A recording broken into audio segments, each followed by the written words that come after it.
Welcome back to the Hockey Show, and today we are talking about the Colorado Avalanche, one of the teams that I have the highest expectations for in this tournament. And I know I've been going through some of the teams, and some of them I'm like, yeah, they're not going to go very far. I don't really believe in them. This is a team that I do have faith restored, but not fully. So let's go down through it. So the Colorado Avalanche, a couple years ago, you might have heard they won the Stanley Cup with Nathan Mackinnon, Cale Makar, Mikko Rantanen, the whole lot, getting their first one of their career, most likely going to get some more along the way. But they get the first one a couple years ago as one of the best teams, in my opinion, to win the Cup ever. When it comes to depth, when it comes to upfront, top six scoring, defense, goaltending, they had it all down. Darcy Kuemper in the net may have been sometimes a liability, but Darcy Kuemper could bounce back. But then next up, you get Cale Makar, Devon Toews, you get these super Manson. Like, you just get some of these guys that are able to just beat every other defense that they could ever line up against. And then you stack it on top of Kadri, Landeskog, Rantanen. All these guys, and I didn't say Mackinnon, all these guys just stack up to make one of the Burakovsky, the most loaded teams to ever win the Stanley Cup, in my opinion. Then they go on next year to defend it, and I saw cracks in the hole to begin with. I called it, I predicted. A lot of people would disagree with me. And most people on the bracket challenges said the Colorado Avalanche would win, but they were wrong as they lose in the first round to the Seattle Kraken. And there are obvious reasons why I picked it, and most people should have been skeptical of the team, and that was because of the lack of depth they had. It was clear that the year before, what you need to win the Stanley Cup, looking at the Tampa Bay Lightning, looking at the Avalanche, looking at what the hell? Any team in the recent history, Vegas Golden Knights, you need to win the Stanley Cup with amazing depth that can keep you fighting, top six scoring, especially like a top two scoring, really. Top two scoring and then a top six to follow up on top of that. Plus, on top of that, good depth to keep the pressure going and to keep just everything going forward for the team so you can roll those guys back on the ice. You need good defense that can knock out other guys and also generate some offense, and you need a good goaltender who can stand on his head. Basically, you need to be the best team in the league, and last year Colorado decided not to put that on the ice after putting on one of the best teams ever. So, do they bounce back this season? Because I think obviously, Joe Sakic looked at his team and was like, okay, I know what the issue is. And he did address those issues. He looked at the problem and he was like, okay, identify depth as the issue. Seattle, who is like the team who had like four second lines throughout their whole lineup, were able to knock them out. Whenever the names McKinnon, Rantanen, and Makar were not on the ice, they were the far worse team against the Kraken. The Kraken took advantage of that. And these guys on the ice, Makar, McKinnon, Rantanen, when those guys are on the ice, they gave hell to the Kraken, right? They were the biggest thorn in the side of any team ever, but they just needed to survive them, and they did. And the Avalanche this year have gone to the books, and they've decided to put together a bit of a better depth squad. And they went on some risks this year, and I think they've paid off for the long run. So, currently, the pros. This is the best McKinnon has ever been. This is the prime of McKinnon. In recent years, right, he's been able to produce points, right, but he doesn't get to 100 points until this season. He gets to 100 points this season. He breaks 50 goals this season. He's the best superstar who's good in the defensive zone and the offensive zone. He's a bulldog on the ice. He is so angry, and he's the type of guy like he's got the Matthew Tkachuk in him. Maybe not like so much like leaning into Matthew Tkachuk, but where guys like McDavid fall off is that fight to go to the dirty area and just get the job done. McKinnon does that. He can skate end to end and get the job done. So McKinnon, this is the best he's ever going to be going to the playoffs, at least to this point of his career, right? The defense is good. They still have Devon Toews. They still have Cale Makar. Manson, I think, is a solid player. Things get interesting after that when you get to like Sean Walker, when you want to get to guys like Girard. How do they help the team? Like Walker's like a solid defenseman, but is he like the defenseman to really like knock out other teams like Vegas when they have Hannafin and Pietrangelo and Theodore?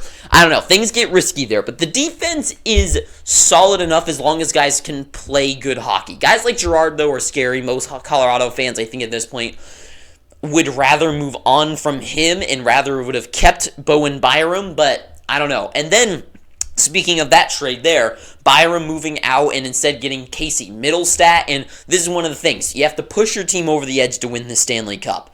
And that's what they did when they had Nazem Kadri, when they had Burakovsky playing on the ice as well. They were able to be such a powerhouse from line 1 to line 2, even the line 3, those guys were stepping up in the playoffs. This year, they're like, okay, last season, second line, abysmal. Abysmal could not get the job done at all. Wasn't even close.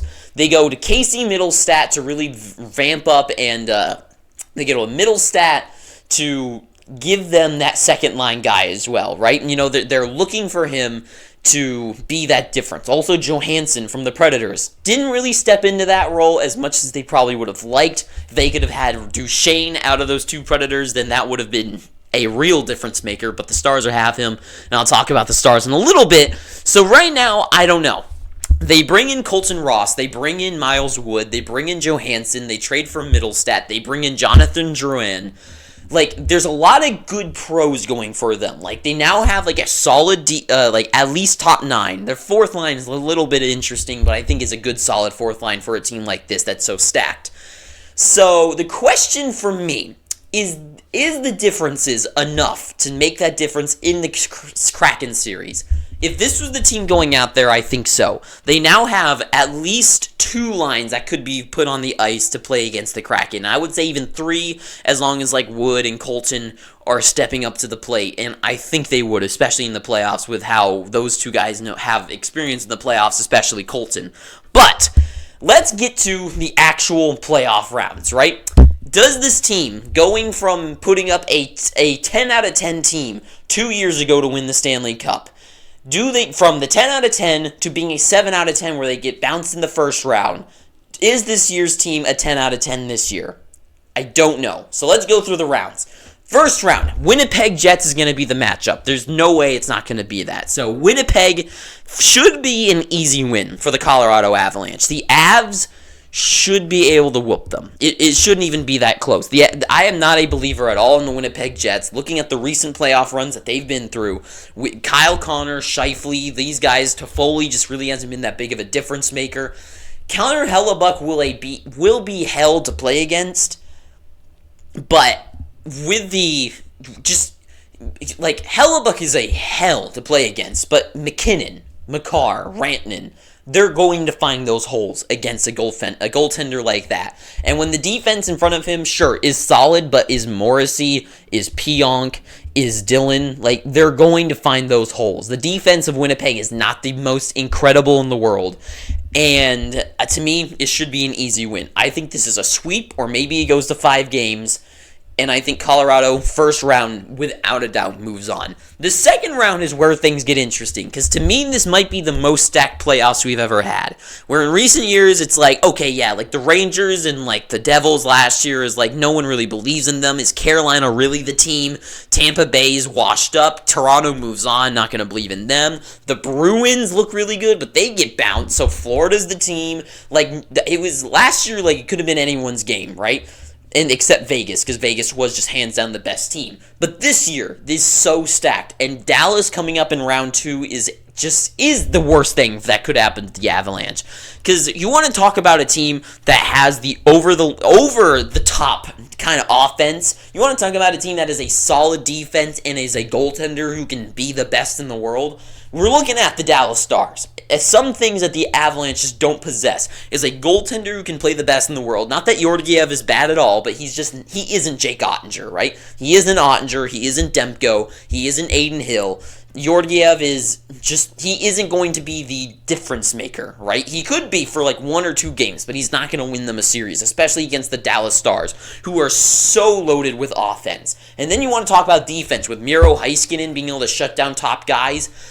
It would be a real issue. The real question is, can Colorado survive the offense, get through the defense? Because when McKinnon's out there, they're going to put Heiskanen. Can they survive against Heiskanen? And then can McKinnon get through him and then score on Ottinger? It will be a tough series for Colorado to score goals. That will be the biggest one. And then the same thing going the other way, because Colorado's defense isn't the best, and when it comes up against a superstar offensive team like Dallas, I mean, the most recent game they had against them, right, is the one win that Dallas has in the series, in the season series this year. And it was a game that went 7-4.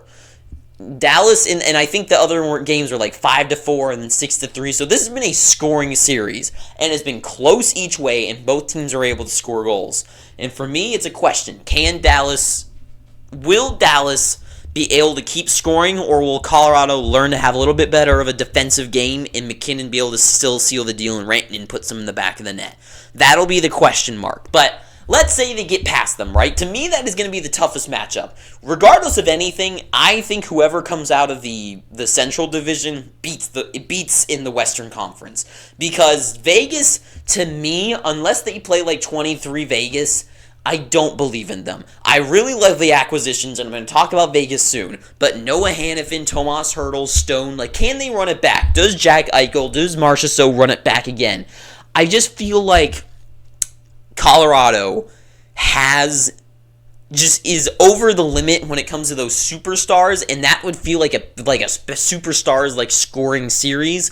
And to me, McKinnon and Rantanen and Makar, those guys are gonna run house over the Vegas' guys who can score goals too. So to me, I think they beat them. And Edmonton as being the other Pacific team, I don't think it is even close. It would be so cool to see McKinnon versus McDavid, but it would not go McDavid's way. McKinnon's team's going to win that one. So, to me, if it's Dallas or the Avalanche, they are moving through the Western Conference Final to the Stanley Cup Final. And for me, Colorado against the Rangers, against Florida, against Carolina, this is where I was kind of like, as you can see, I stopped writing things.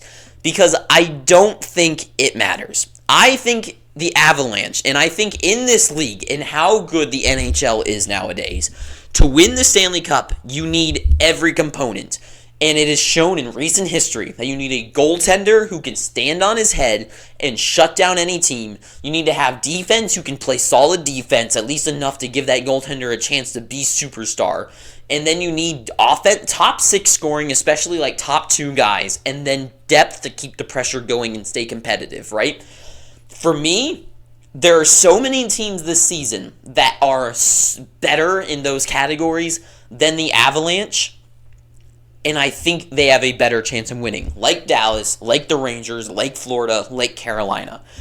And I think the Colorado Avalanche are the team right outside of that pool. Because to me, to win the Stanley Cup in this NHL, especially this season of the NHL, you need to be the perfect team. You need to be the perfect diamond-encrusted team, the best 10 out of 10 team in the league. They did that 2 years ago when they won the Stanley Cup, beating the 3 times in the finals Tampa Bay Lightning. They did not do that last year. Last year, they went from being a 10 out of 10 team, being probably the best out of 10 team, going into last year, going in as a 7. They decided to ditch Kadri and Burakovsky. They lose Landeskog, which isn't obviously their fault, but they don't have that guy. They don't really replace him either. The depth of guys like Cogliano and Helm don't really help them out that year. Cogliano and Helm are good when those are your last resort guys, right? But that isn't who they were relying on. Those guys were set last in the pack, right? Those guys were next up in line against the Kraken. They just didn't have those tools. And to me, they went in last year as a 7 out of 10 team that got beat by a 6 out of 10. But it was a 6 out of 10 that was very cleverly built. This year, teams like Dallas, teams like the Rangers, teams like Florida, and teams especially like Carolina, I see them being 9.5s to 10s, especially Dallas a 10, Florida a 10, Carolina maybe a 9.5, depends on how they play in the playoffs, right? The Rangers are so up in the air, I don't know. Even the Bruins, I didn't really have enough space to fit them there and make it look good, right? These teams are teams I believe in, where they have a goaltender, they have the defense, they have the scoring. To me, Colorado is just a big issue. Of the defense is when you want to stack them up to teams like the Carolina Hurricanes, like the Rangers, like Nashville, like the Vegas Golden Knights. Sure, top 2, maybe they beat everyone else, but once you get past those layers, it is a long series. It is a long 16 games to win in the playoffs. And to me, Colorado is one hell of a team and is going to bat a really good squad. And they're never going to be a pushover in the playoffs. But when it comes to a true Stanley Cup champion, Colorado could get far. They could get past the first round. They could knock out Dallas. They'd easily wipe out the Pacific team. But at that point, I mean, of course, in the finals, it's all up for grabs. But when you want to have guys like Casey Middlestat, who've never been in the playoffs, you want to have a guy like Drouin in your first line, who is kind of like isn't really the guy. He's just there with Mackinnon. I don't know. I'm not going to put them as my Stanley Cup winner. So for me, the Avalanche, I really like the team. I think they're going to be so fun to watch, as they always are, and they're so electric, and they're so lights out when Mackinnon, Rantanen, Makar are on the ice. But when it comes to Stanley Cup winner, I have better teams in my favor. So that is all I got to say about the Colorado Avalanche. I'm sure most people watching this will disagree with me, and that's whatever, because I disagree with you. So thank you for watching this, and if you've watched this far, please, I'm begging you, just subscribe, please. And until next time, too sweet, have an amazing day, and ta-ta for now.